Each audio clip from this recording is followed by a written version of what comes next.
드리도록 하겠습니다. 우리 다 같이 기도합니다. 여호와는 궁핍한 자의 소리를 들으시며 자기로 말미암아 갇힌 자를 멸시하지 아니하시나니 천지가 그를 찬송할 것이요 바다와 그 중에 모든 생물도 그리할지로다.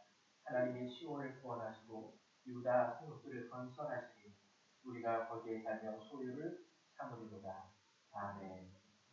사랑과 은혜가 많으신 하나님 늘 감사드립니다. 항상 우리의 부족함과 우리의 연약함을 돌보시고 우리를 죄악된 길에서 돌이키사 늘 하나님 곁에서 주와 함께 동행하게 하시는 주님, 오늘도 주께서 우리에게 주신 은혜에 감사하며 하나님 앞에 영광을 돌리고자 이 예배에 저희가 참석합니다. 하나님, 우리가 드리는 이 예배를 기뻐 받아주시고 오늘도 이 예배를 통하여 충만한 하나님의 은혜를 누릴 수 있는 축복을 허락하여 주시옵소서.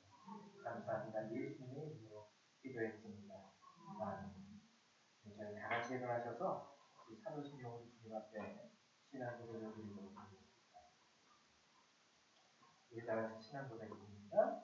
나는 전능하신 아버지 하나님 천지의 창조주를 믿습니다. 나는 그의 유일하신 아들 우리 주 예수 그리스도를 믿습니다.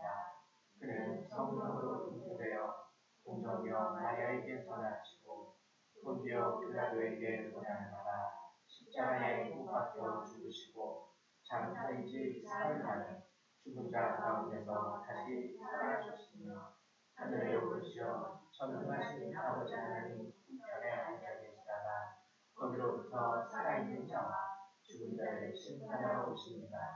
나는 성령을 믿으며 거룩한 공교회와 성도의 교제와 죄를 용서받는 것과 몸의 부활과 영생을 믿습니다. 아멘. 성령 3장 찬양하겠습니다.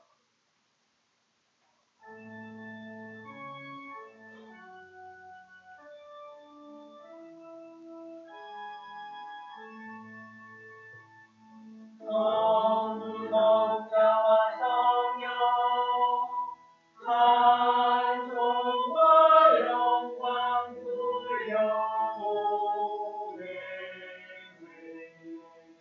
그토록 지금까지 또 영원 무너져라 성삼 위께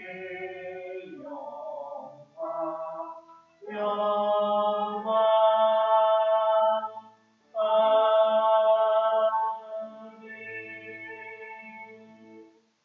찬송가되어 있는 교동문 127번 함께 교독하도록 하겠습니다. 교동문 127번의 말씀입니다.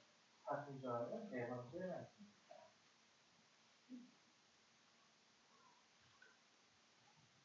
다 찾으신 줄로 알고 같이 교독하도록 하죠. 여호와를 자기 하나님으로 삼는 나라 곧 하나님의 기업으로 선택하는 백성은 복이 있도다. 여호와께서 하늘에서 부어오사 모든 인생을 살피시며 곧 그가 거하시는 곳에서 세상의 모든 권위를 부어 살피시는도다.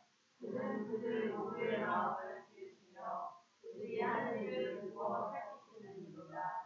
많은 힘으로 구원하지 못하지 없으며 용사가 힘세어도 스스로 구원하지 못하는도다.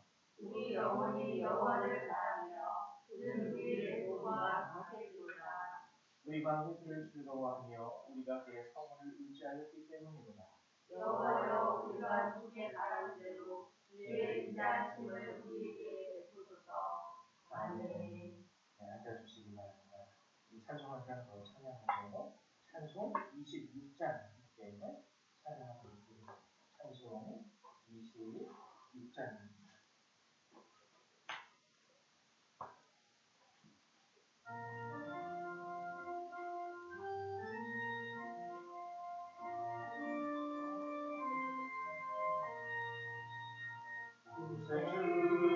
구세주라는 이를 찬송하고 찬송하세 만방을 확인하여 영대들이세 주를 알지 못한 이를 주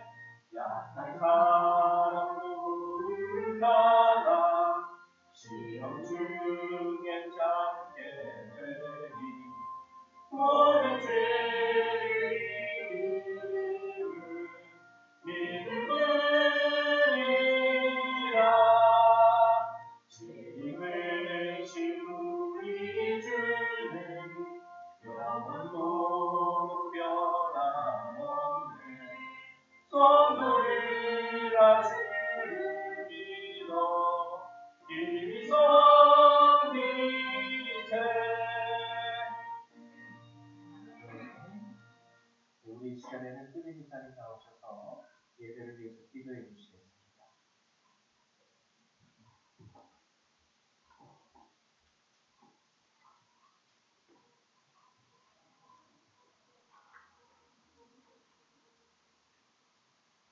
기도합니다.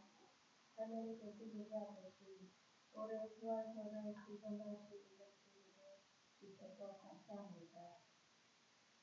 주 예수님, 저희에게 안전과 미래, 주님과 함께할 새로운 삶을 대한 희망을 주신 이생에 감사드립니다.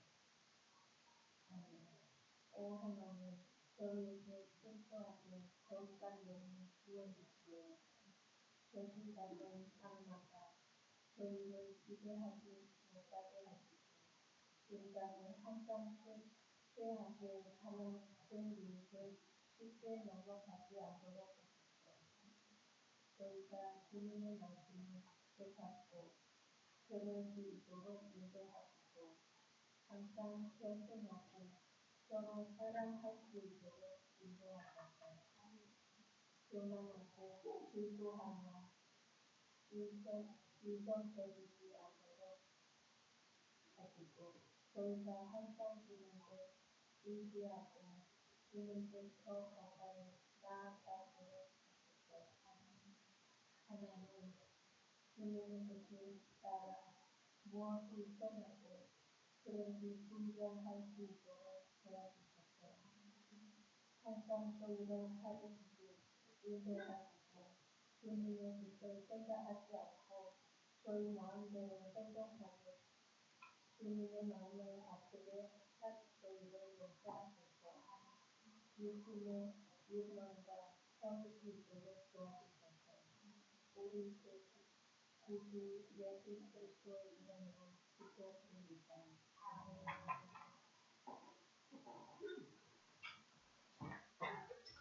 네, 감사합니다.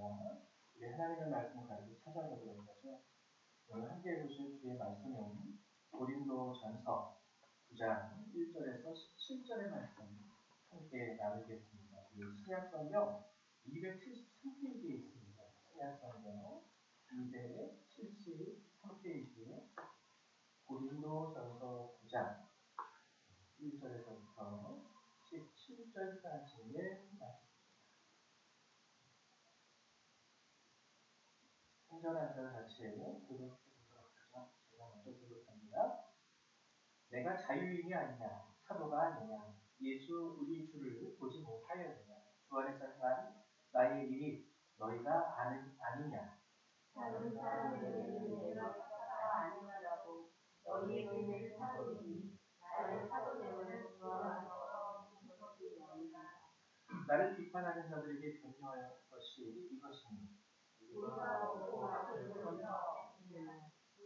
우리가 다른 사도들과 주의 형제들과 게바와 같이 믿음의 자매된 아내를 데리고 다닐 권리가 없겠느냐. 어찌 나와 하나님을 함께하게 되었느냐. 누가 자기 비용으로 군복무를 하겠느냐. 누가 포도를 심고 그 열매를 먹지 않겠느냐. 누가 양떼를 데리고 그 양떼의 젖을 먹지 않겠느냐. 내가 사람의 예배로 이것을 말하느냐. 율법도 이것을 말하지 아니하느냐. 모세의 율법에 곡식을 밟아 떠는 소에게 망을 씌우지 말라 기록하였으니 하나님께서 어찌 소들을 위하여 염려하시느냐. 오로지 우리를 위하여 말씀하시지 않느냐. 자연 우리를 위하여 기록된 것이니 바깥의 자는 소망을 가지고 가며 곡식 떠는 자는 함께 얻을 소망을 가지고 떠는 것이라. 우리가 너희에게 신령한 것을 뿌렸은즉 너희의 육적인 것을 거두기로 과다하겠느냐. 다른 이들도 너희에게 이런 권리를 가졌거든 하물며 우리가 그러나 우리 또한 이 권리를 쓰지 아니하고 범사에 참는 것은 그리스도의 복음에 아무 장애가 없게 하려 함이니라. 성전의 일을 하는 이들은 성전에서 나는 것을 먹으며 제단에서 숨기는 이들을 제단과 함께 나누는 것을 너희가 알지 못하느냐. 이와 같이 주께서도 복음 전하는 자들이 복음으로 말미암아 살리라 명하셨느니라. 그러나 내가 이것을 하나도 쓰지 아니하였고 또 이 말을 쓰는 것은 내게 이같이 하여 달라는 것이 아니라 내가 차라리 죽을지언정 누구든지 내 자랑하는 것을 헛된 대로 돌리지 못하게 이렇게 하리라. 내가 복음을 전할지라도 자랑할 것이 없음은 내가 그것을 살리리라. 만일 복음을 전하지 아니하면 내게 상할 있는 것이로다. 내가 내 자유로 이것을 행하면 상을 얻으려니와 내가 자유로 아니한다 할지라도 나는 사명을 받았느니라. 네, 오늘 고린도전서 우리가 함께 나누는 구절의 본문이며 정말 우리가 신앙생활을 하면서 정말 중요하게 알아야 하는 부분입니다. 중요하게 알아야 해요. 왜냐하면 저도 여러분도 하나님을 믿기로 작정하는 사람들이에요. 굉장히 중요합니다. 오늘 고린도전서 9장은요. 고린도전서에서 사도 바울이 고린도 교회 성도들에게 자기 변론을 하는 부분이에요. 자기 변론. 고린도 교회의 특징을 먼저 좀 제가 알려드릴게요. 이게 보면은 뭐 빌립보서도 있고 고린도전서도 있고 뭐 여러 가지 교회들에게 보내는 편지들입니다.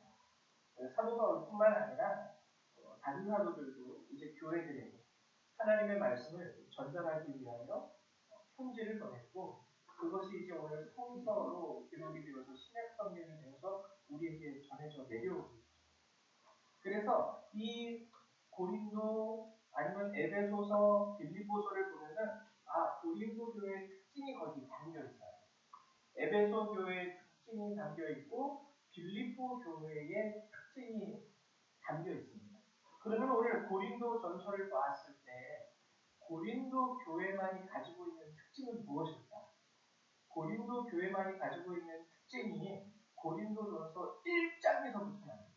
1장 7절에 보면은 제가 읽어드릴게요. 너희가 모든 은사에 부족함이 없이 우리 주 예수 그리스도의 나타나심을 기다립니다. 고린도 교회의 특징이 하나 나타났죠. 뭐가 부족함이 없죠? 은사가 부족함이 없어요. 그러니까 그 당시 고린도 교회는요. 다른 빌립보 교회나 에베소 교회나 그 외 다른 교회에 비해서 은사가 많이 나타났던 교회입니다. 어떤 사람들은 신유의 은사도 받았고 어떤 사람들은 예언의 은사도 받았고 어떤 사람들은 방언과 방언 통역의 은사도 받았고 성경에 나오듯이 그래서 오직 유일하게 성령의 은사들에 대하여 기록하고 있는 성경이 고린도전서입니다. 고린도전서 12장에 보면은 8절에서부터 10절까지가 성령의 은사에 대해서 쫙 기록을 하고 있습니다. 왜요? 고린도 교회가 은사가 많이 나타났던 교회였거든요. 굉장히 부럽죠. 저도 가끔 가다가는요, 은사가 있었으면 얼마나 목회하는 게 편했을까라는 생각이 들어요. 왜냐면은 솔직히 제가 여기서 여러분들에게 하나님의 살아계심을 말씀으로 100번 증거해도요, 한 번 죽은 자를 살려봐요. 오지 말라 그래도 아마 가득가득 메어서 들어올 거예요. 정말 가망이 없는 암 환자를 하나님의 능력으로 목사님이 기도했더니 고치셨다라는 소리 한 번 나보세요. 오지 말라고 문 걸어 잠가도 아마 저 문 부셔드리고 다 올 거예요. 저도 하나님 믿겠다고. 얼마나 편하겠습니까? 고린도전서가 그런 교회였어요. 은사가 많은 교회였구나. 거기에는 하나님의 여러 가지 각종 은사들 12장에 나오겠습니다. 어떤 사람에게는 지혜의 말씀, 어떤 사람에게는 지식의 말씀, 어떤 사람에게는 믿음, 어떤 사람에게는 병 고치는 은사, 어떤 사람에게는 능력을 행하고 귀신을 쫓고 예언을 하고 방언을 하고 영분별을 하고 그리고 통역도 하고 성령의 은사를 굉장히 겉보기에요. 근데 참 이 교회에 대한 하나님의 판단이 굉장히 우리가 잘 알아야 해요. 의미심장해요.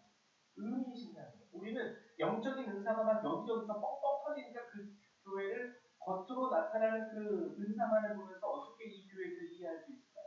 여기는 신령한 교회예요.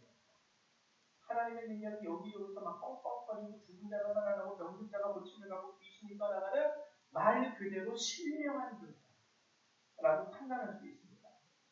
이게 인간의 은혜예요. 겉으로 보여주는 것만 보고. 왜요? 오늘 고린도 교회에 보면은 이렇게 은사가 많음을 인정은 해요. 사실이니까. 인정은 하지만 고린도전서 3장 3절을 한번 읽어볼게요. 이게 고린도 교회를 바라보는 하나님의 아주 간단 명료한 판단입니다. 너희는 아직도 육신에 속한 자다. 너희 가운데 시기와 분쟁이 있으며 어찌 육신에 속하여 사람을 따라 행하니 아니요. 사람을 따라 행하는 그 육에 속한 자입니다. 은사는 많은데 하나님이 인정하지 않는 거야. 너희 신령한 자가 아니야. 내가 너에게 은사를 주었기 때문에 네가 그런 일을 행한다 할지라도 너는 육신에 속한 자요 사람을 따라 행하는 사람일 뿐이지 신령한 자가 아니야. 무섭죠. 무섭습니다. 은사가 많을수록 하나님 앞에 나중에 우리가 하나님 나라에 들어가면요 심판이 더 크게 받아요. 고린도 교회가 지금 딱 그 꼴이 나는 거예요. 여러분 고린도 교회 부러워하지 마십시오. 부러워하지 마십시오. 사람은 은사가 주어지면 그걸로 인해서 자신을 신령한 것처럼 여기고 마치 뭐가 된 것처럼 으쓱으쓱하지만 하나님은 그렇게 판단하지 않습니다. 딱 잘라서 얘기합니다. 은사에 대해서 얘기하시지만 결국에 하나님의 판단은 육신에 속한 자다. 이 교회는 고린도 교회는 크고 은사가 많고 겉으로 나타나는 여러 가지 능력과 부흥의 역사가 있지만 육신에 속한 교회예요. 하나님을 따라 행하는 그리스도를 따라 행하는 교회가 아니라 사람을 따라 행하는 교회.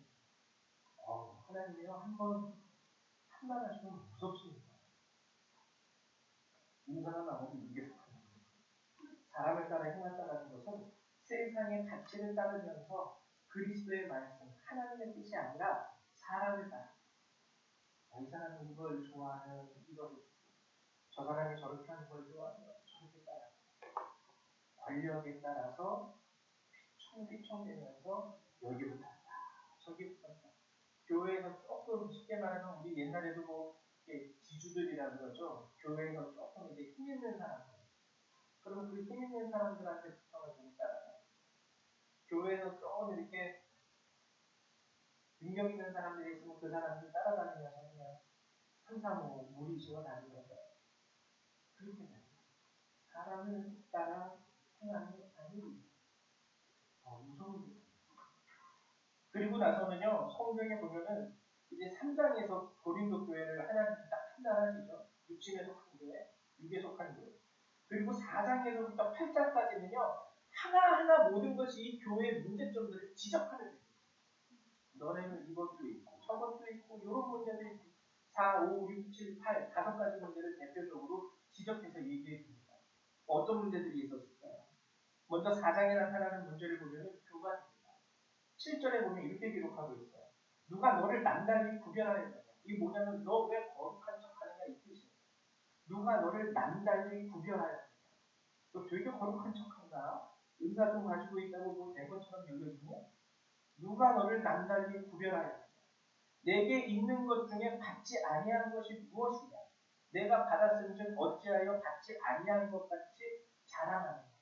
받지 아니한 것까지 자랑한다라는 말은 무슨 뜻이냐면 마치 내가 거룩한 자이기 때문에 내게 주어졌다고 여기는 거예요.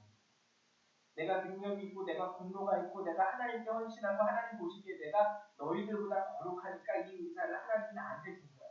마치 나의 특별함으로 인하여 하나님이 그것을 보시고 나에게 준 것처럼 여긴다는 거예요. 아닌데. 제가 저번에 은사에 대해서 여러분들한테 한번 말씀을 드린 적이 있죠. 은사는 유익하게 하기 위하여 하나님의 뜻에 따라 사람들에게 주시는 것이라고 했어요. 여기서 유익이라는 뜻이 무슨 뜻이라고 했죠? 편리하게 하다라는 뜻입니다. 편리하게. 이 편리하게 하다라는 뜻이 뭐냐면은 장애인들, 걷지 못하는, 걷기 힘들어하는 어르신들, 그분들 좀 걸어 다니시기 편하시라고 지팡이 주는 거. 이게 은사의 특징이에요. 지지리도 열매를 못 맺으니까 하나님이 은사라도 주면서 너 열매 좀 맺어. 너 은사도 없으면 너 열매 전혀 못 맺고 신앙생활 하겠다. 그런 의미에서 주시는 게 은사예요. 은사의 이게 첫 번째 의미예요. 근데 또 다른 의미도 있다고 그랬어요. 은사의 두 번째 의미는 정말 잘해요. 얘는 이거 주면 더 잘할 것 같아. 이거 없어도 이렇게 잘하지만 내가 이것만 더 주면 더 많은 열매를 맺을 수 있는 정말 참신한 인간. 그런 사람들에게도 은사가 있어요. 그래서 참인지 거짓인지는 은사를 통해서 볼 수 있는 게 아니라 그들의 삶 가운데 나타나는 그리스도의 모습, 열매를 통해서 볼 수 있습니다. 열매를 통해서. 아, 저 사람은 정말 하나님을 닮은 사람이구나. 모든 사람에게 친절하고 모든 사람에게 사랑을 베풀고 모든 사람들을 이해하고 포용하고 안아줄 수 있고 그래서 하나님이 저 사람에게 더 은사를 주신 거구나. 근데 그런 열매가 안 보이면 그 사람이 죽은 자를 살리는 능력이 있다 할지라도 아, 저 사람은 지지리를 신앙생활 못하니까 하나님 저 능력이라도 주신 거구나. 이렇게 이해할 거예요. 오늘 첫 번째 고린도 교회에 나타난 문제가 바로 이러한 교만입니다. 누가 너를 남달리 고려하느냐. 네가 다 하나님의 은혜로 받은 건데 어찌하여 받지 아니한 것, 즉 너의 능력으로 말미암아 성취한 것처럼 네가 특별함으로 인하여 받아낸 것처럼 그렇게 생각하느냐. 그래서 19절에 뭐래요? 주께서 허락하시면 내가 너희에게 속히 나아가서 교만한 자들의 말이 아니라 오직 그 능력, 즉 열매를 바라보겠습니다. 교만한 자들. 이 고린도 교회의 특징은 스스로 되게 교만했어요. 자신을 드러내는 거죠.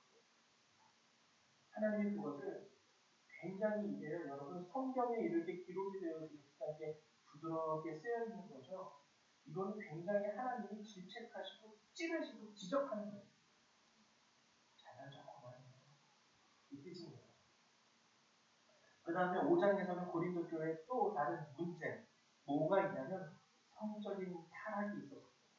근데 이 성적인 타락에 대해서 단순히 성적인 타락을 문제 삼는 게 아니에요. 7절에 제가 읽어드릴게요. 5장, 고린도전서 5장 7절에 보면 너희는 누룩 없는 자인데 새 덩어리가 되기 위하여 묵은 누룩을 내버리라. 우리의 유월절 양 곧 그리스도께서 희생되셨느니라. 자, 여기서 새 덩어리가 되기 위하여 묵은 누룩을 내버리래. 새 덩어리. 이거는 그리스도 예수 안에서 이때 함께 부르심을 입은 자들이요. 함께 익어가는 겁니다. 저희 누님이 어제 빵을 만들어서 보내주셨는데 정말 맛있었어요. 무슨 샤워 도우라고 뭐 하는데 저는 전혀 이해를 못하겠고 어쨌거나 먹으니까 맛있었어요. 근데 하나의 이 맛있는 떡, 하나의 맛있는 빵으로 우리가 그리스도의 공동체가 되어가는 거거든요. 그리스도의 공동체가 되어갈 때 우리가 서로 교제합니다.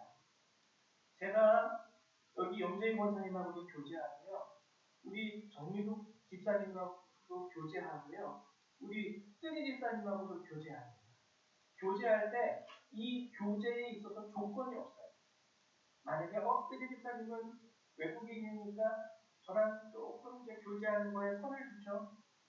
아니면 뭐 염재인 권사님은 나이가 드셨으니까 저랑 이제 교제하는 것에 있어서 조금 선을 두죠. 그런 교제하는 것에 있어서 조건이 있습니까? 없습니다. 우리가 하나님 안에서 함께 부름받은 형제 자매로서요. 국적이 어디든 나이가 어디든 학력이 어떻게 됐든 집이 어떻게 살든 상관없어요. 우리는 다 하나님 앞에서 한 성령 안에서 부름받은 가족이에요. 이게 교회의 모습이에요. 근데 오늘 성경은 여기서 조심할 것을 하나 얘기하는 겁니다. 그게 뭐냐면 묵은 누룩. 너희들이 서로 교제함으로 인하여 새 덩어리가 되어가는 것에 있어서 묵은 누룩은 제거해라. 묵은 누룩은 제거해라. 이 묵은 누룩은 뭐냐면요. 세상에 때가 묻은 누룩입니다. 하나님 앞에 부름받아서 하나의 새 덩어리로 우리가 빵이 되어야 되는데 세상에 때가 묻은 누룩들이 섞여 들어가요. 그거를 우리가 걸러내지 않고 그저 같이 교제해요. 이거를 지적하는 거예요. 성적 타락이 있음에도 불구하고 그 성적 타락을 일으키는 사람들과도 같이 잘 놀아요. 오늘 고린도 교회 가운데에서 하나님이 지적하시는 두 번째 문제가 바로 있습니다. 죄 지은 자들에 대해서 성적 타락뿐만 아니라 죄 지은 자들에 대해서도 그 사람이 뭔가 쉽게 말하면 사회적으로 세상적으로 좀 권세 있고 능력 있고 돈 많은 사람이면은 아유 괜찮아요 하면서 그냥 같이 어울린다는 거예요. 하나님은 정말 싫어하십니다. 정말 싫어합니다. 저 사람이 비록 죄는 졌지만 저 사람이 국회의원이야. 그 그러니까 우리 저 사람이랑 잘 놀아야 돼.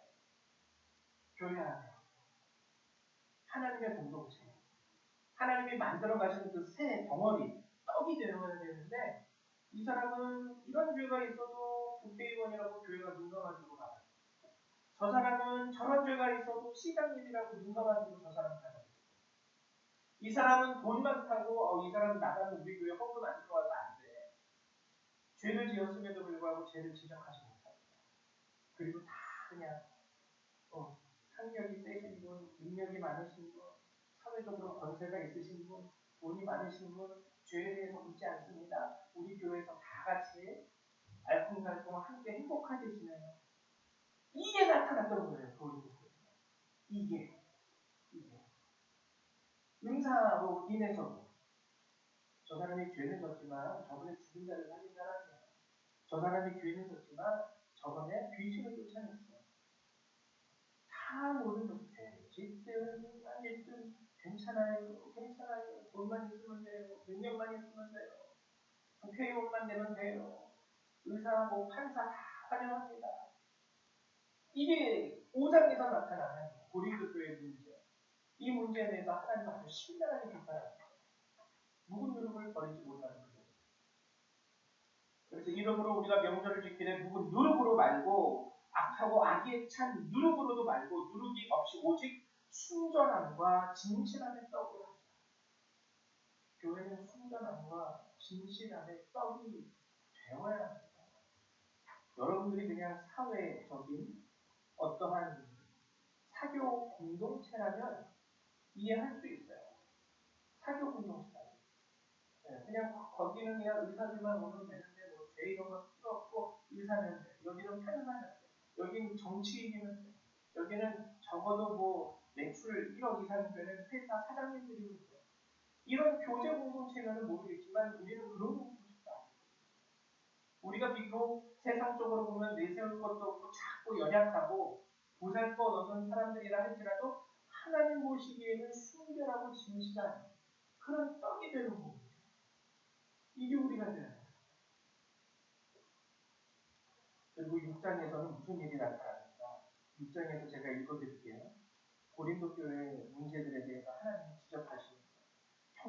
형제와 더불어 고발할 뿐더러 믿지 아니하는 자들 앞에서 합니다. 믿지 아니하는 자들 앞에서. 교회를 다니면은 그래 우리가 인간의 모임이기 때문에 하나님을 믿는다고 하지만 우리가 인간들이기 때문에 서로 의견이 어긋날 때도 있고 일치하지 않을 때도 있습니다. 근데 그리스도가 있는 교회와 없는 교회의 차이가 여기에 분명합니다. 그리스도를 인정하는 교회는요, 하나님의 말씀과 뜻에 그래도 고개를 숙이고 순종하며 나갑니다. 근데 그렇지 않은 교회는 자신의 이해 타산에만 의지하고 있습니다. 서로 간의 다툼과 분열이 끊이지 않게 되고 예수님의 말씀으로는 되지 않기 때문에 세상 법정에다가 고소를 하게 되고 고발을 하게 되고 고린도 교회에 나타나는 이 모습을 보고 하나님이 쉽게 말하는 창피하게 보십니다. 너희들 가운데 그리스도께서 주신 말씀의 법이 없느냐? 적어도 그리스도가 아니래도 모세의 율법이 너희에게 있는데 어찌하여 믿지 아니하는 자들 앞에 가서 무엇이 선한 것이고 무엇이 악한 것이고 누가 그르고 누가 바른지를 믿지 아니하는 자들 앞에서 판단받으려 합니다. 여기도 진짜 예수님을 세상적으로 말하면 쪽팔리게 합니다. 믿지 않는 사람 앞에 가서 선과 악을 판단해달라고 합니다. 예수님 믿지 않는 자들 앞에서 옳고 그름을 정해달라고 하는 거예요. 예수님 하나님이. 근데 고린도 교회의 이 문제가 비일비재해요. 하나님의 말씀은 다 때려치우고 그래 법정에서 보자. 변호사 잘 선임해라. 교회가 그리스도의 몸이 문제라는 거예요. 그리고 또 7장에 나타나는 문제는 여러 가지 가정, 성도들의 가정 가운데서 나타나는 성적인 타락의 문제와 이혼의 문제입니다. 아내가 있으면, 남편이 있으면 성적인 타락을 일으키고 이혼을 함에 있어서도 그냥 자기 기분에 맞지 않는 이유.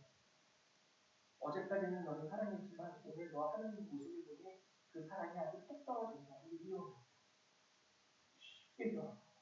쉽게 이혼. 그저 자신의 감정만을 쫓아서 오늘은 사랑에 고백하다가 내일은 우리 헤어져. 쉽게 말해요. 저도 목회자지 않으며 가끔 가다가는 저는 차라리 이혼했으면 좋겠다. 이런 마음이 들 정도로 정말 애절하시는 분들이 있어요. 애절하시는 분들. 제가 그분들한테 얘기를 못하지만 우리 집사람한테는 얘기합니다. 저분 차라리 이혼하는 게 앞으로 그분의 삶에 있어서 더 낫지 않을까? 물론 목사라서 여기까지 올라오는데 예배집은 집사람한테는 얘기입니다. 안타까워. 근데 본인도 교회에서 그게 없어져. 그죠? 자기 기분에 오늘 내가 기분이 좋은데 오늘 내가 기분이 나쁜데 지나가는 남자가 멋있어 보이고 아내가 있어도 지나가는 여자가 이뻐 보이고 남편이 있어도 상관없어요. 굉장히 세상. 그리고 팔짱에 나타나는 문제, 이게 이제 가장 중요한 문제입니다. 이게 이제 이 팔짱에 대한 문제를 가지고 오늘 9장에서 바울이 선포하는 거예요. 팔짱에서 나타나는 문제는 무엇일까? 일반적인 우리 신앙생활의 문제들인데요. 어쩌면 이 문제 전체가 팔짱에 나타나는 문제가 앞에 4, 5, 6, 7에 나타나는 모든 문제들에 대한 직접적인 원인이 되는 문제. 이 팔짱에 대한 이것이 가장 이 밑바닥에 깔려있는 고린도 교회의 문제. 여기에서부터 4, 5, 6, 7장에 나타나는 문제들이 열매 맺듯이 펑펑펑 튀어나옵니다. 그러면 이 8장에서 나타나는 고린도 교회의 문제는 무엇일까? 9절, 10절, 11절을 읽어드리고요. 그런즉 너희의 자유가 믿음이 약한 자들에게 걸려 넘어지게 하는 것이 되지 않도록 조심하라. 너희의 자유가 믿음이 연약한 주변에 있는 형제와 자매들에게 있어서 걸려 넘어지게 하는 것이 되지 않도록 조심해라. 그 당시에 대표적인 이 자유는 뭐냐면 제가 한번 여러분들에게 설명드렸는데 그 당시에는 고기를, 특별히 고기입니다. 고기를 도축해서 먹어요. 삼겹살을 먹든지 송아지, 스테이크를 먹든지 고기를 먹으려면 그 당시 법으로는 어떻게 했냐면 로마 시대잖아요. 황제는 곧 신이었어요. 황제. 그렇기 때문에 돼지고기를 먹기 위해서 돼지를 도축하면 그것에 대해서 황제에게 또는 그들이 믿는 그리스 로마에 나오는 신들에게 감사의 제사로 그 도축한 고기를 제사의식에 바칩니다. 먼저 황제에게 이 고기를 바치나이다 하는 식으로 제사를 드린다. 그 후에 제사가 끝나면 도축한 고기를 가지고 와서 부위별로 잘라서 시간에다 내걸고 그거를 팔았던 거예요. 장사하는 사람들이나 모하는 사람들이나 하여튼 고기를 파는 것과 먹는 것과 관계된 사람들은 다 이런 식으로 했습니다. 가장 먼저 신에게 그걸 드립니다. 그러니까 예수를 믿기로 하는 자들에게 있어서 저거는 뭔 제우스에게 드렸던 고기인데 황제에게 드렸던 고기인데 제사, 우상을 섬기는 그 자리에 있었던 고기인데 저걸 내가 먹어야 되나? 알아야 되나? 난 예수를 믿는 사람입니다. 제가 말씀드렸죠. 이 부분에 대해서 성경은 뭐라고 얘기하고 있습니까? 모든 음식은 다 하나님이 주시는 것이고 우상은 본래적으로 없는 것이기 때문에 그 사람들은 제사를 드렸다 할지라도 솔직히 말해서 흠칫거리한 거예요. 그거를 귀신이 와서 그 고기를 어떻게 만지지도 못하고 먹지도 못하고 할 수 없습니다. 그렇기 때문에 사도 바울이 성경을 통해서 우리에게 말씀하는 건 뭐냐면 감사로 받아먹으면 문제될 것이 없다. 10번 제사를 드렸다 하고 100번 제사를 드렸다 할지라도 상하지만 않았으면 하나님 이 고기를 내게 주셔서 감사합니다. 기도하고 먹어요. 그러면 됩니다. 근데 이거를 아는 그 당시에는 이제 과도기였기 때문에 이거를 아는 사람들도 있어요. 사도가 그래서 다른 사람으로 먹으면 괜찮다. 근데 그 소식을 듣지 못한 이제 믿음 생활을 시작하는 자들은 이것이 혹시 예수님 앞에서 나의 몸과 마음을 더럽히는 것은 아닐까? 두려운 거죠. 잘 모르니까. 신앙의 연수와 깊이가 다 사람마다 다르지 않겠습니까? 근데 고린도 교회에 나타났던 문제가 뭐냐면 좀 이제 신앙적으로 그런 지식이 있으신 분들이죠.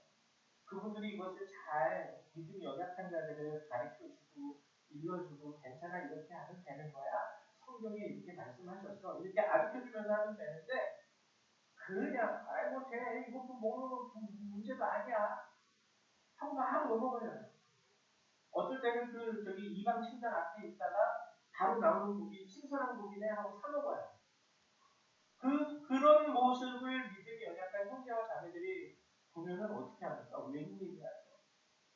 교회 성도들이 저 장로님이 저럴 줄은 몰랐어요. 저 권사님이 저럴 줄은 몰랐어요. 어머나 세상에 교회가 이거 망할지는 거 아니야. 그냥 교회 안에서요. 그냥 극히 개인주의적인 개인주의죠. 타인을 살피지 않습니다. 내가 이렇게 행동하는 것이 혹시나 이 사람에게 있어서는 아픔이 될 수 있고 내가 이렇게 행동하는 것이 당연한 것이고 잘못하지 않은 거예요. 내 자유고 내 권리예요. 그럼에도 불구하고 내가 내 자유라고 내 권리라고 해서 그것을 쉽게 그 일을 저질러 버렸을 때 혹시라도 저 사람이 상처받을 수 있지는 않을까라는 것에 대한 생각을 하지 않는다라는 거예요. 뭐가 문제인데 얘기를 해보세요. 다행이게 저희 요번에 고등학교 3학년 아이들 이제 다 취업과 대학을 진학하지 않았습니까? 저 이거 가지고 얼마나 조마조마했는지 얼마나 조마조마했는지. 만약에 우리 성률이는 대학을 못 갔는데 우리 영광이는 대학을 갔어요. 여러분 감사합니다. 하나님의 은혜로 말미암아 우리 영광이가 대학을 가게 됐어요. 그러면은 제가 대학 가지 못한 친구들을 뭐라고 한 거 아니지만 그 마음 어떨까요? 목사님 잘났어요. 목사님 아들은 대학 가고 우리는 재수하게 생겼어요. 이렇게 되는 거 아니에요? 성경에서 오늘 고린도 교회 8장에서 지적하는 문제가 이겁니다. 그래, 너 아들 대학 가서 잘났다. 근데 대학 가지 못한 친구들도 있는데 꼭 그걸 그렇게 앞에 나서서 하나님의 축복이라고 자랑하면서 잘난 척 좀 해야 됐었겠지. 하나님이 그걸 지적하시는 거예요. 저 사람은 여전히 저걸로 인해서 아파하는데 너는 아프지 않다고 여기 와서 그거를 그렇게 대놓고 하나님의 축복이라고 하면은 상대적으로 이 사람들은 나는 그럼 저주받았나? 하나님이 그럼 나를 싫어하시나? 이렇게 생각할 거 아니에요. 왜 네 옆에 있는 아파하는 힘들어하는 형제와 자매들에 대한 생각은 안 하고 오직 나 자신만, 나 편한 것만, 나 좋은 것만 모든 사람들 앞에 하나님이 그걸 굉장히 싫어합니다. 고린도 교회가 그런 짓을 하고 있어요. 그래서 11절에 뭐라고 해요? 그러면 11절에 뭐예요? 8장 11절에 그러면 내 지식으로 그 믿음이 약한 자가 멸망하나니 그는 그리스도께서 위하여 죽으신 형제라. 연약하지만 부족하지만 모자름이 있어도 그도 그리스도께서 그를 위하여 피를 흘리시고 죽으셨다는 거예요. 너뿐만 그 연약한 형제를 위해서도 그리스도께서 생명을 내버리셨습니다. 고린도 교회가 그걸 제대로 하지 못한 것이죠. 그래서 사도 바울이 9장에서 최초로 말하는 것이 4, 5, 6절입니다. 뭐라고 얘기해요? 고린도 교회 성도들이 향하여 우리가 먹고 마실 권리가 없겠느냐. 우리가 다른 사도들과 주의 형제들과 게바와 같이 믿음의 자매된 아내를 데리고 다닐 권리가 없겠느냐. 어찌 나와 바나바만 일하지 아니하는 권리, 즉 쉴 권리가 없겠느냐. 나도 권리 있어. 나도 자유 있어. 나도 내가 먹고 싶은 거 먹을 수 있고 내가 마시고 싶은 거 마실 수 있고 믿음의 형제, 게바, 베드로죠. 베드로처럼 아내 데리고 오늘은 좀 저쪽에 같이 놀러 갔다 올까? 할 수 있다라는 거예요. 할 수 있다라는 거예요. 나도 다른 큰 교회 목사님들처럼 가끔 가다가 사모님이랑 같이 뭐 일본 여행 잠깐 쉬었다 갔다 올 수도 있고 다 갔다 올 수 있어요. 나도 쉴 수 있는 권리가 있다라는 거예요. 사도 바울이 일단 그걸 먼저 얘기해요. 나도 자유도 있고 나도 권리도 있어. 게다가 성경이 말하는 사도 바울의 특별한 태생이 있죠. 태어나면서부터 그런 로마의 시민권이었습니다. 유대인 중에 유대인이었어요. 가말리엘의 문화에서 자라난 엘리트였습니다. 스데반, 순교자 스데반, 성경에 나오는 최초의 순교자죠. 이 스데반의 사형을 판결한 정도로 권세를 가지고 있던 사람이 바로 이 사도 바울이었습니다. 아무나 와서 판결하는 거 아니에요.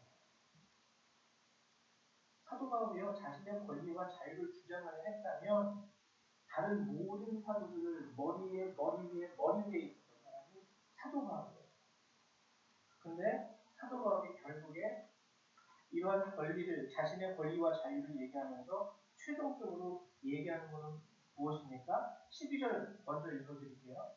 다른 이들도 너희에게 이런 권리를 가졌거든 하물며 우리가 뭐냐 그러나 우리가 이 권리를 쓰지 아니하고 범사에 참는 것은 그리스도의 복음에 아무 장애가 없게 하려 합니다.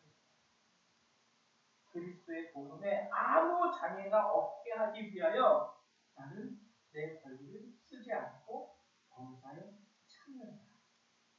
그리고 15절부터 얘기합니다. 그러나 내가 이것을 하나도 쓰지 아니하여 자유도 쓰지 않았다는 거예요. 권리도 쓰지 않았다는 거예요. 그러면서 16절, 17절에 뭐라고 얘기합니까? 복음을 전하지 않으면 내게 화가 있을 것이로다. 그리고 17절 나는 사명을 받았다. 여러분 이게 오늘 고린도 교회를 향하여 외치는 강렬한 하나님의 음성입니다. 사도 바울을 통해서 하나님이 전하시는 메시지라는 것.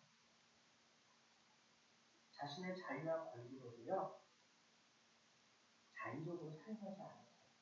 복음을 위해서는 여기서는 내가 이 자유를 제한해야 돼. 여기서는 내가 이 권리를 내가 사용하지 말아야 돼. 복음의 걸림돌이 되는 것 같으면 스스로 자신의 자유와 권리를 내려놓았다는 거예요. 그러면서 이렇게 사는 삶의 모습이 사도 바울은 사명이라고 성취했습니다.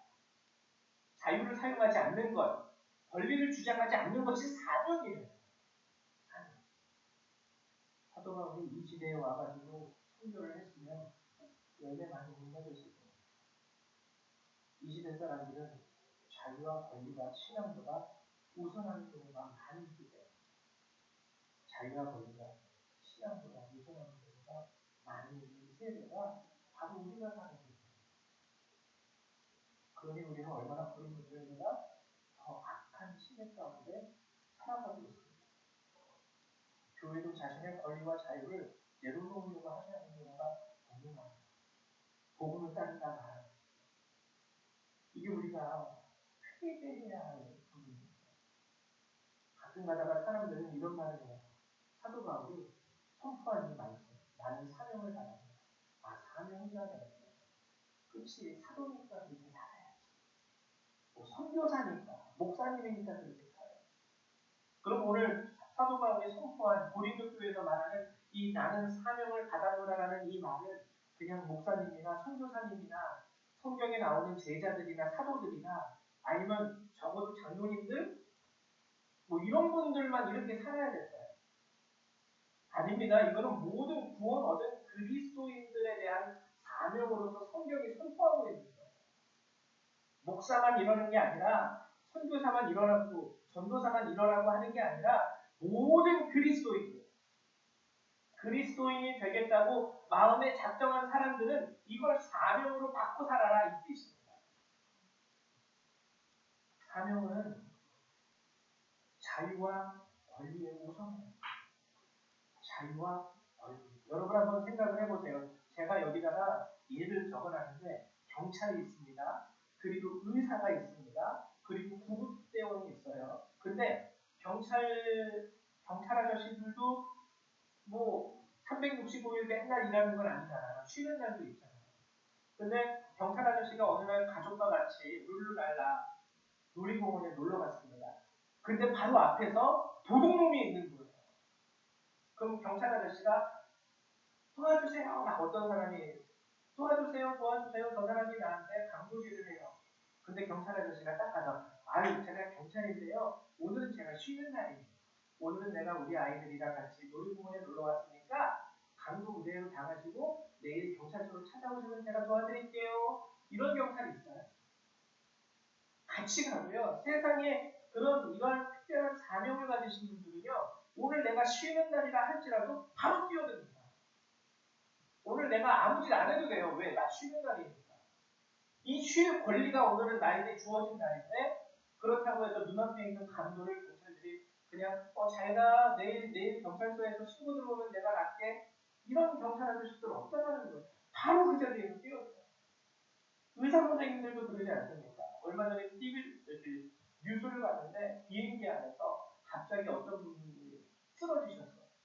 거기 있는 승무원들이 혹시 비행기 안에 의사 선생님이나 간호사님 있으십니까? 그랬더니 어떤 사람들이 손을 들어서 제가 간호사입니다. 제가 의사입니다. 그래서 제가 그 아픈 사람을 한번 보겠습니다. 그 비행기 안에서 치료를 하더라고요. 좀 생각해 보세요. 내가 의사예요? 그 비행기 안에 있어요? 나 지금 휴가 받아서 놀러 가는데 저희 놀러 가는 시간이니까요. 이것도 제 자유고 제 권리니까 이 아프신 분은 좀 참았다가 나중에 저 휴가 끝나면 우리 병원으로 좀 보내주세요. 그때 볼게요. 이런 의사 있어요? 없지요. 없어요. 의사라고 그렇게 하는 안 돼요. 보급대원도 그래요. 아까 얘기했듯이 경찰 아저씨랑 비슷하게 막 재미있게 오늘 친구들이랑 어디 여행 갔는데 여기서 갑자기 재난이 일어났어요. 그러면 저기 불 나고 있는데 괜찮아. 저기 산 불나도 오늘 나 쉬는 날이야. 쉬는 것도 나의 권리야. 하고 그냥 지나가는 아픈 사람, 넘어진 사람, 다친 사람 그냥 보고 내일 모레 여기 계시면은 내일 모레 저 출근하니까 출근한 후에 바로 와서 제가 한번 살펴드릴게요 하고 오는 분이 있습니까? 공대원은 그렇게 안 해요. 노는 날임에도 불구하고 자신에게 정상에게 주어진 쉼의 권리와 자유임에도 불구하고 눈앞에서 무슨 일이 벌어지면 가장 먼저 뛰어갑니다. 공대원입니다. 의사입니다. 나는 경찰입니다. 기본적으로 이것이 내 인생에 주어진 나의 사명이고 본분이니까 그렇게 하는 거예요. 우리 그리스도인들은 더 그렇게 해야 돼요. 더 그렇게 해야 돼요. 예수님이 그렇게 말씀하십니다. 근데 고린도 교회가 그러지 않는 거예요. 내 자유야, 내 권리야, 내 마음대로 할 거야. 이거 한다고 해서 오늘은 나도 쉬는 날인데 그렇게까지 할 거 있어. 내일 나서 내가 출근하면 할게. 고린도 교회는 이랬어요. 이런 식으로. 얼마나 하나님이 그 모습을 보면서 창피하셨을까요?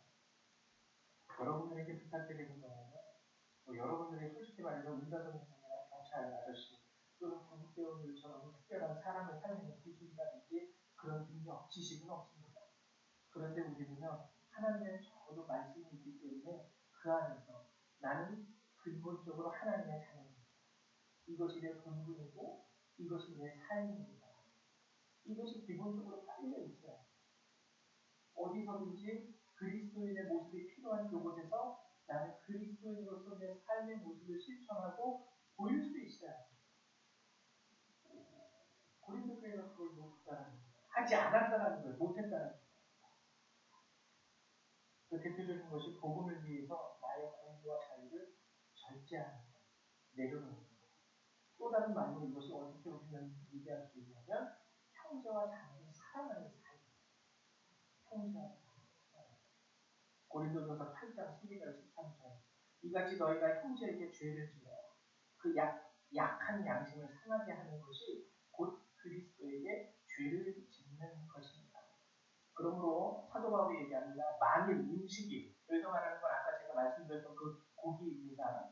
음식이 내 형제를 실족하게 한다면 나는 영원히 고기를 먹지 아니하며 내 형제를 실족하지 않게 하리라. 고기를 먹을 수 있어요. 감사함으로 받아 먹으면 문제될 게 없다고 하지만 그럼에도 불구하고 그것이 내 형제를 실족하지 않으면 난 영원히 고기를 먹지 아니하리라. 사도 바울은 그렇게 했습니다. 여러분, 천국에서 하나님이 사도 바울과 여러분 자신을 비교해서 생각을 해보십시오. 사도 바울은 사도니까 됐죠. 하나님, 저는 그냥 집사님인데 뭘 그렇게까지 원하십니까? 안 그래요. 왜냐면 사도 바울에게나 나에게나 똑같이 예수 그리스도의 생명이 주어진 겁니다. 생명을 버리고 사는 영의 길이. 빌립보서 2장에 이런 말씀이 있습니다. 제가 읽어드릴게요. 빌립보서 2장 5, 6, 7, 8. 너희 안에 이 마음을 품으라. 곧 그리스도 예수의 마음. 모든 그리스도인들에게 주는 말씀입니다. 그는 근본 하나님의 본체시나 하나님과 동등됨을 취할 것으로 여기지 아니하시고 오히려 자기를 비워 종의 형체를 가지사 사람들과 같이 되셨고 사람의 모양으로 나타나다 자기를 낮추시고 죽기까지 복종하셨으니 곧 십자가에 죽으십니다. 사도 바울이 오늘 고린도 전서에서 말하는 바로 이것이 5절입니다. 너희 안에 이 마음을 품어라. 곧 그리스도의 예수의 마음이다. 그분도 스스로를 내려놓으셨어. 하나님과 본체시나 하나님과 동등됨을 취할 것으로 여기지 아니하시고 자기의 권리, 자기의 자유 다 내려놓고 종의 형체를 가지사 사람들과 같이 되셨어요. 너희들도 그래야 돼. 너희들도 그래야 돼. 인사 가지고 자랑하지 말고 인사가 있다고 거룩한 척하지 말고 뭐 된 것처럼 여기지 말고 그저 예수의 마음, 하나님과의 동등하신 하나님의 본체시지만 자기를 낮추사 종의 형체를 가지신 그분의 마음을 갖고 살아가요. 그거 아닙니다. 마지막으로 제가 성경에 나오는 하나님의 두려운 말씀을 오늘 선포하면서 예배를 설교를 마치려고 합니다. 뭐냐면은 본문 오늘 25절, 26절, 27절에 나오는 말씀입니다. 이기기를 다투는 자마다. 이기기를 다툰다라는 것은 즉 승리하는 것, 믿음과 구원에 있어서 구원을 바라는 자들의 삶입니다. 이기기를 다투는 자마다, 즉 천국 가고 싶은 자마다 이 뜻입니다. 천국 가고 싶은 자마다 모든 일에 절제하는 절제를 얘기하죠. 그들은 썩을 승리자의 관을 얻고자 하되 우리는 썩지 아니할 것을 얻고자 합니다. 그러므로 나는 다른질 하기를 평강 얻는 것 같이 아니하고 싸우기를 허공을 치는 것 같이 아니하며 내가 내 몸을 복종하게 하면 내가 남에게 전파한 후에 자신이 도리어 버림을 당할까 두려워하는 거예요. 하나님이 고린도 교회 성도들처럼 사는 자들에게 하시는 무서운 말씀입니다. 너 내가 너를 버리는 거야. 부드러운 모든 일에 내가 절제하는 이유는 내 몸을 쳐서 복종하게 하는 이유는 나의 자유고 나의 권리임에도 불구하고 내가 절제하고 하나님의 말씀에 복종하는 그 이유는 내가 복음을 전함에도 불구하고 내가 버림을 당할까 두려워합니다. 열심히 예수 믿었는데 나중에 하나님께서 하나님 나라 하는데 넌 몰라. 네 자유와 권리 따라서 그냥 뭐 하고 싶은 대로 가. 천국은 못 들어올 줄 알아. 이러면 어떡합니까? 무섭죠. 무서워요. 우리가 신앙생활하면서 버림을 당할 것 같아요.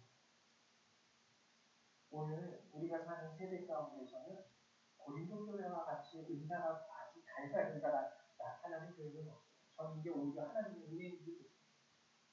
은사가 너무 많이 나타나면 교만이 이상하게 교만이 박대선 장로가 그렇게 했죠. 이단의 괴수가 됐습니다. 근데 은사는 아니지만 우리가 그래도 고린도 전서의 말씀을 우리 가운데 적용할 수 있는 부분이 있어요. 이거 조심해야 돼요. 그건 뭐냐면 두 가지로 나타납니다. 하나님 교회 안에서의 주어진 직분과 세상적으로 여러분이 가지고 있는 직업이에요. 고린도 교회는 은사로 인해서 망하는 교회가 은사로 인해서 교만해지고 은사로 인해서 자신의 권리와 자유, 은사로 인해서 시기질투, 분열.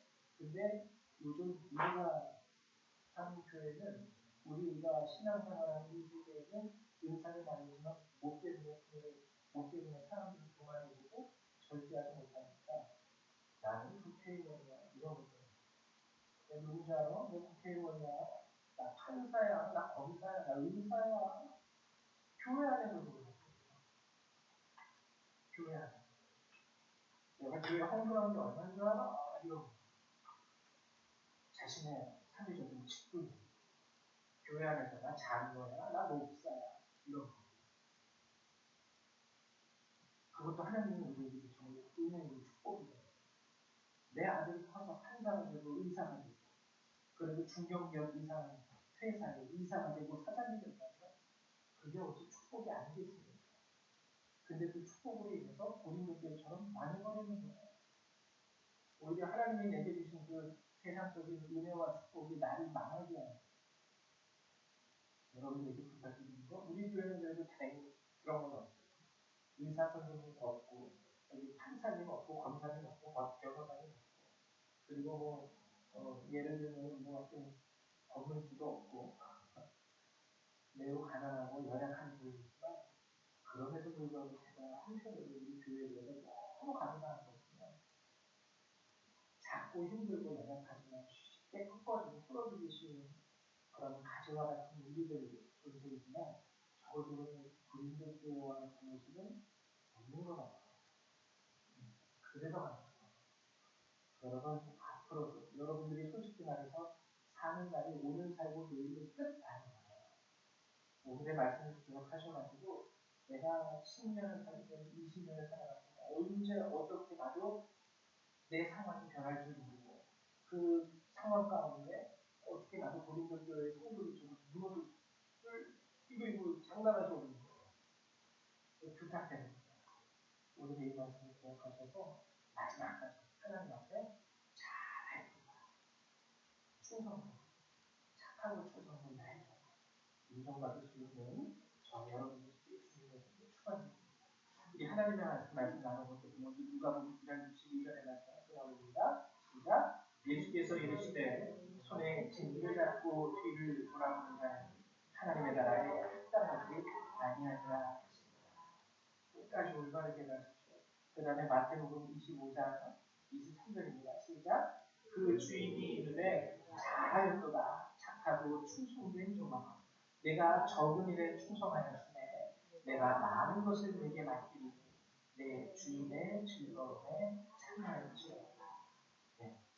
마지막 여러분들이 하나님의 즐거움 그 천국에서 여러분들을 위하여 예비하신 그 놀라운 기쁨에 참여할 수 있는 참된 성도들이 되시길 주님의 이름으로 축원드립니다. 우리 이 시간 다 같이 기도하는 시간 갖도록 할게요. 기도하실 때 하나님 내가 스스로 내 권리라고 내 자유라고 말하면서 내 형제와 자매를 생각하지 못해서 일단은 회개하시고 끝까지 내 마음, 내 삶이 겸손한 사도바울처럼 오늘은 절제할 수 있는 그런 백성들이 기도합니다. 사랑과 은혜가 많으신 하나님 감사드립니다. 오늘도 이 귀한 말씀으로 우리에게 허락하여 주시사 정말 하나님께서 말하시고 기뻐하시는 뜻이 무엇인지를 우리로 알게 하시고 깨닫게 하심을 감사드립니다. 하나님 도와주셔서 비록 내세울 것 없고 하나님 자랑할 것 없는 저희들이지만 하나님의 말씀이 우리 가운데 있음을 고백합니다. 그 말씀으로 인하여 내가 살고 그 말씀으로 인하여 내가 일어섬을 믿습니다. 하나님 늘 항상 우리 열방의 성도들이 교만하지 않도록 도와주시고 형제와 자매를 살아가는 길에서 벗어나지 않을 수 있도록 도와주시며 하나님 주의 뜻을 행하고자 하는 자들에게 은혜와 능력을 더하여 주셔서 하나님 어디에서든지 언제든지 온전한 하나님의 자녀로서 주의 말씀을 쫓아 순종하며 살아갈 수 있는 참된 주의 백성이 될 수 있도록 축복하여 주시옵소서. 또한 우리 교회에서 자라는 어린 영혼들도 있습니다. 이 아이들을 더욱 축복하여 주셔서 하나님 이 어두운 세상 가운데 이 아이들이 참된 춤을 수 있도록 도와주시고 어디에서든지 주께서 세우시고 주께서 붙잡아 주시고 능하게 하시는 하나님의 자녀로 성장할 수 있도록 하나님 도와주시옵소서. 이 시간도 귀한 은혜 말씀 주셔서 감사드립니다. 예수님의 이름으로 기도했습니다. 아멘.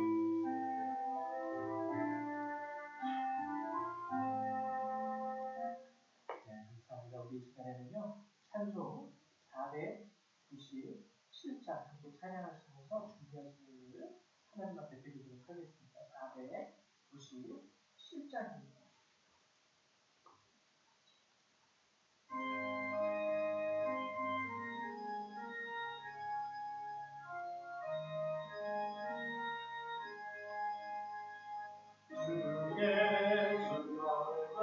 사랑 그르신 은혜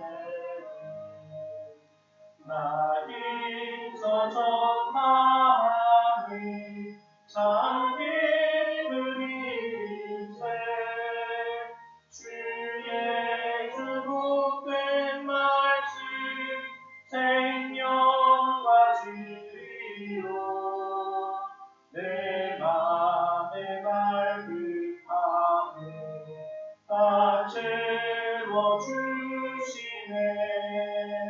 예부터 전한 말씀 주 예수 크신 사랑 나 항상 전하리 참 기뻐하노라 이 말씀 전할 때에 내 마음 기쁘고 그 말씀 전할수록 새 기쁨 넘치네 구원의 복된 말씀 못 들은 사람이 세상의 마음으로 힘써서 전하세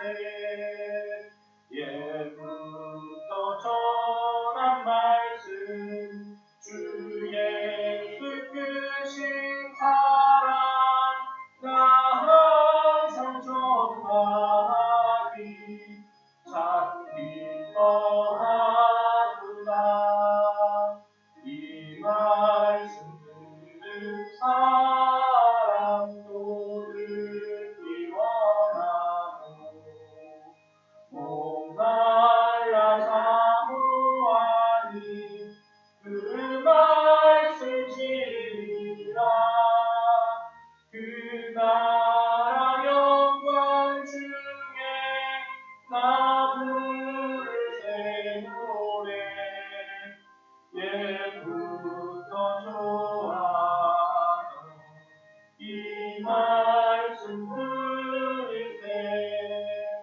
예부터 전한 말씀 주 예수 크신 사랑 나 항상 전하리 참 기뻐하노라 네, 우리 예수님을 위해서 기도합니다. 사랑과 은혜가 많으신 하나님, 오늘도 이 귀한 말씀으로 우리에게 허락하시다. 하나님께서 기뻐하시는 자녀들의 모습이 무엇인지 보게 하시고 깨닫게 하시며 감사드립니다. 하나님, 오늘도 우리 신부님들 주 앞에 나오는데 하나님 영하신 바 감사의 예물 11조의 예물을 고대하여 내어드립니다. 이 예물을 주께서 기뻐 받아주시고 하나님 드리는 자들의 손길 가운데 은혜와 축복을 더하여 주시옵소서. 또한 물질의 부족과 어려움이 있으신 분들도 있습니다. 하나님 도와주셔서 정말 하나님 채우시는 하나님의 은혜에 부족함이 없게 하시는 하나님의 능력이 그들의 삶 가운데 나타나게 하시고 이로 인하여 저들을 하나님의 살아계심을 더 깨닫게 주님과 함께 동행할 수 있는 주의 백성 되게 하여 주시옵소서. 이 예배를 받아주시면 감사드립니다. 예수님의 이름으로 기도했습니다. 아멘. 네, 감사드립니다. 교회 소식을 알려드리고 싶고요. 다순절 기간이면 여러분이 아시죠? 경건하시다는 예수를 부탁드리고요. 3월 28일 7시에 요번 돌아오는 토요일이 아니라 그 다음 토요일입니다. 7시 30분 우리 정미숙 집사님이 권사님으로 정기적으로 성도들이 집사님으로 임직을 하게 됩니다. 임직을 위한 교육이 있으니 토요일 28일이에요. 저녁 30분이 꼭 참석하셔야 합니다. 우리 아까 얘기했듯이 우리 자녀들을 위해서 해주시고요. 지난 3월 12일 날 정형외과까지 갑상선을 잘 맞추셨어요. 전에 수술하기 전에 제가 통화를 했는데 이 암세포가 성대, 신경 세포랑 너무 가깝게 붙어 있어가지고 이 신경이 자칫 손상이 되면 말을 못하게 됩니다. 그게 가장 걱정스럽고 우려스러운 상황이 되는데 그걸 놓고 저희가 기도 많이 했는데 하나님이 그래도 우리의 기도를 잘 들어주시나 봐요. 수술 마치고 연락이 왔는데 신경을 안 건드리고 잘 그렇게 수술을 해가지고 목소리가 잘 나와요 이러시더라고요. 수술 이후에 얼마나 감사히 하셨습니까? 남은 것은 우리 권사님이 회복하는 거. 그리고 수술을 했으니까 이전보다도 더욱더 강건한 몸과 마음을 가지고 회복될 수 있도록 여러분이 마지막 것인지 함께 기도해 주시기 부탁드립니다. 다음 주는 후식이 저희 대창교회와 함께 모입니다. 교회학교 예배가 따로 없고요. 모두가 다 함께 가는 예배로 11시에 참여하시면 되겠습니다. 그 외 다른 광고 사항은 주보를 참고해 주시기 바랍니다. 다 같이 일어나셔서 우리 찬송인사 함께 찬양하시고 축도로 은혜를 마치도록 하죠.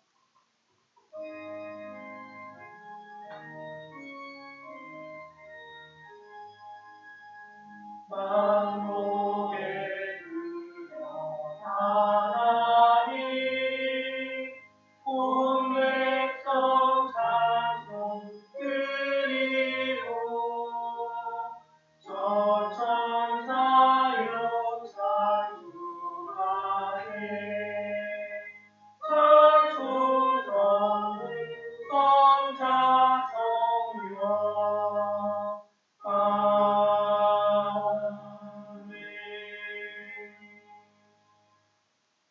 사랑과 은혜가 많으신 주님 정말 감사드립니다. 오늘도 저희가 그리스도인으로서 우리의 사명이 무엇이며 하나님께서 말하시고 원하시는 삶의 모습을 무엇인지를 다시 한번 깨닫게 됩니다. 하나님 도와주셔서 이제 우리가 이 예배를 마치고 우리의 삶의 자리로 돌아가는 거예요. 오늘 주신 말씀은 그 말씀대로 우리가 우리 삶 가운데 주께서 기뻐하시는 그 아름다운 연기 아버지 앞에 영광으로 돌려드릴 수 있는 그러한 백성이 될 수 있도록 도와주시옵소서. 이 예배를 마치고 돌아가는 모든 그리스도의 백성들이 그들의 삶과 머리 위에 하나님의 명과 예수 그리스도의 사랑과 성령의 능력이 늘 항상 함께하여 주시기를 성령과 성령 하나님의 이름으로 간절히 축원하옵나이다. 아멘. 하나님 감사합니다.